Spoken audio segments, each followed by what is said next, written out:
Pauls. Les Pauls. Nobody here's name is Paul, though, unfortunately. No. I'm Mike. That's I'm Brandon. There we go. There we go. Jinx. Cool. We're at Marshall Music. We're talking about the Les Paul original 50s and 60s, replacing the standards in the range. It used to always be called the standards. And they also did them by year as well, didn't they? It was like standard 2018. Yeah. I think we got some go. got some feedback going on there. They changed it every year, which is super confusing. Now they made it way simpler. Les Paul original replacing the standards and the traditionals. Traditional sorts of appointments. The 50s, that's this one. You get the way you tell them apart. Check the Clusen machine heads. Whereas on the 60s, you got the Grovers. And if you look at the knobs, they're different. So we got the silver dome knobs there, and here we got the top hat, like old school top hat knobs on the 50s. The bridge, what am I saying? The neck profile, a little bit thicker on the 50s, a little bit thinner on the 60s, thicker. But I'd say it's not as extremely thick as the old 50s style neck, and it's not as thin as the old 60s slim taper. They're a little closer together. Yeah, I don't know if you agree with that. No, I agree, definitely.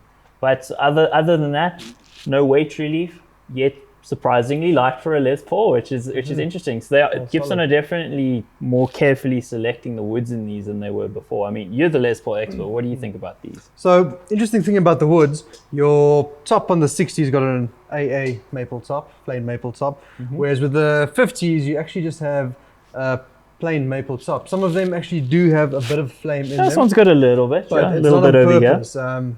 That's just the way. Just a slip of the finger, hey? It's supposed to be a plain maple top. That's okay.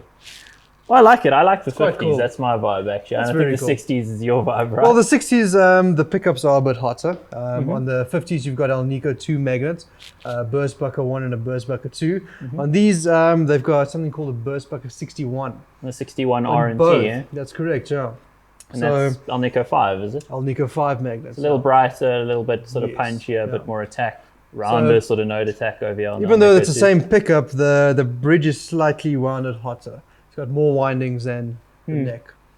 So. Yeah, and I can also say from checking out some videos on the internet, if you go check out like Trogley's guitar show or whatever, check out when he's taking the guitar apart and looking on the inside, they're much cleaner built than they ever were in the past. Like Gibson under JC Curley, they've really turned a corner when it comes to the quality control.